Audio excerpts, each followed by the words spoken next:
সবাই চায় ভালো কিছু খেতে, বাট আসসালামু আলাইকুম, আপনারা সবাই কেমন আছেন? জানি সবাই ভালো আছেন। তো আমার হাজব্যান্ডও এর ব্যতিক্রম না। সে সবসময় চায় যে তার কোনো না কোনো সময়ে একটা স্পেশাল খাবার তার জন্য রেডি করা থাক।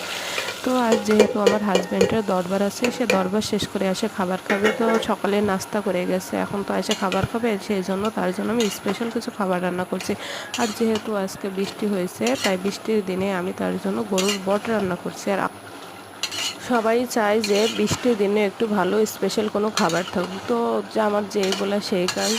বাট আসসালামু আলাইকুম, সবাই কেমন আছেন? সে জানি সবাই ভালো আছেন এবং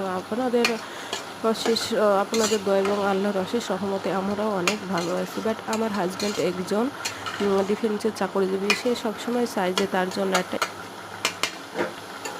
আর আজকে যেহেতু বৃষ্টি হয়েছে, তো তার জন্য তো স্পেশাল তো কিছু করাই যায়, ঠিক না? তো আর তার জন্য আর দেরি না করে আমি সঙ্গে সঙ্গে ফ্রিজ থেকে কিছু গরুর বট বের করে তার জন্য রান্না করছি। বাট সে যেন এগুলো খেয়ে খুশি হয়, আর সে যদি খুশি হয় তো বলেন আমিও তো খুশি, ঠিক না?